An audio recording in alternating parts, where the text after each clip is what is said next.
The Truth TV. If folktales are to be believed, the devil seems to have quite the interest in music. Whether it's the satanic imagery that's ever pervasive in metal, or the legendary fiddle duel in The Devil Went Down to Georgia, it would appear that the Prince of Darkness likes a good tune as much as you and I. But there's one tale of the devil in music that captivates like no other, and it's one that's been told for centuries. The Deal with the Devil. Nearly everyone knows this kind of story now, and that's because it has a rich history dating back several centuries. Let's take a closer look.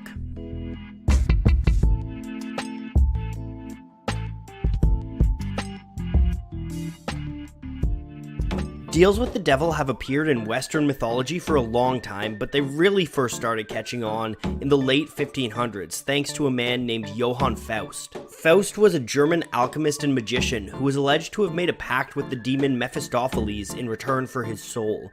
His talent became famous after being documented in Christopher Marlowe's play, The Tragical History of Dr. Faustus. 100 years later, the myth first made its way into music thanks to Giuseppe Tartini.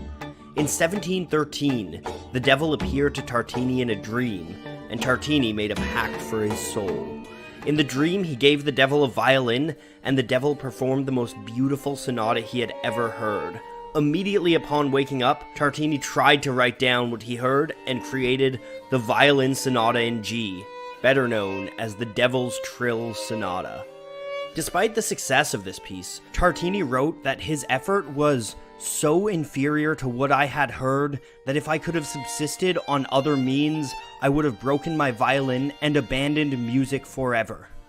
It would seem that the devil's interest in violin didn't wane, as rumors of another violinist cohorting with the devil came about a century later.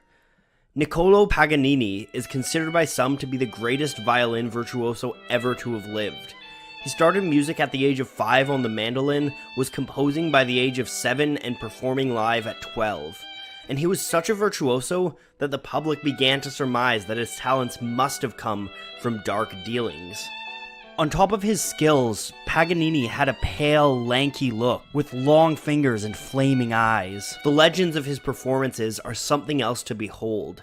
Some reports say audiences made the sign of the cross as they watched him perform to protect themselves from evil. Other stories have him continuing to play flawless notes on broken strings and contorting his body into weird shapes while performing.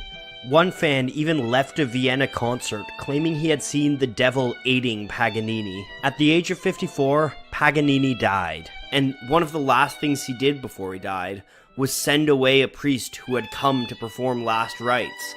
This cemented his association with the devil in many people's minds. Less than 100 years later, legends of the devil meddling in musical affairs started once more.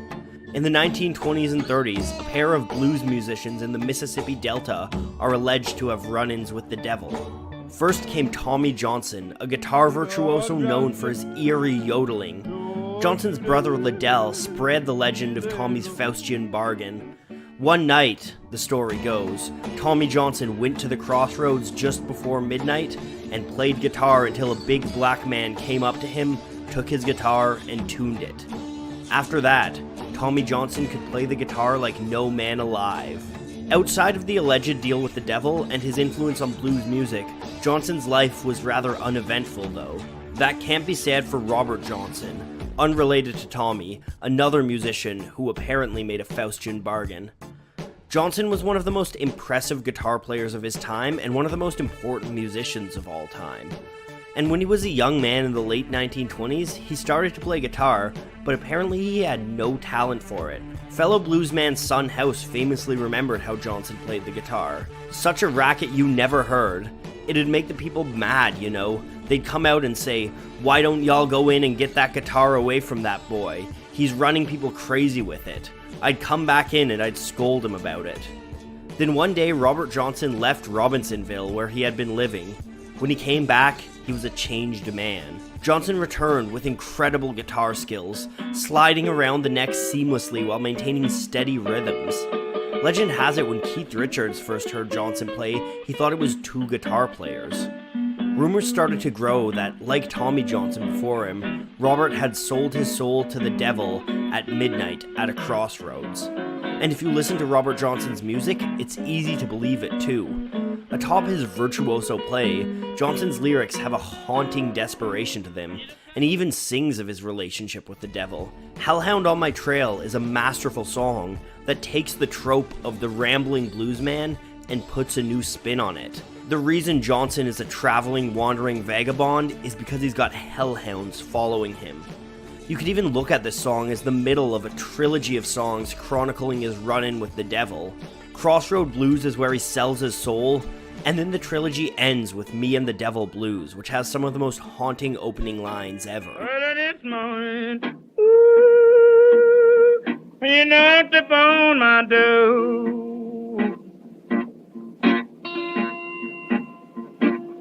And I said, hello, Satan, I believe it's time to go. On August 16th, 1938, the devil came for Robert Johnson's soul. Johnson was poisoned by a jealous husband and died at just 27 years old. Since Robert Johnson, the devil has continued his relationship with music, but no Faustian bargains like that of Paganini or Robert Johnson have been struck, at least not that we know of. Though it's been nearly a century since Johnson, so maybe it's time for the devil to dip his toes back into the music game.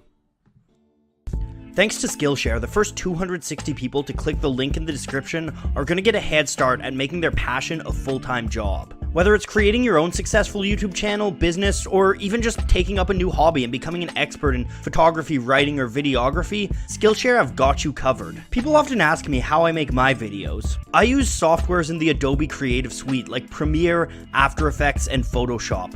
These are really powerful tools that can make even the most ambitious projects a reality, but they come with a pretty steep learning curve. Skillshare has thousands of courses designed to help you learn a new skill. Learn to start your own YouTube channel with courses like After Effects for beginners or Premiere for beginners.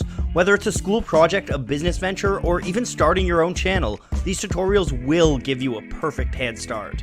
Again, the first 260 who sign up with the link below will get 2 months of learning for free, and after that it's just $10 a month. Thanks to Skillshare for their support, and to everyone else who helped make this channel a reality.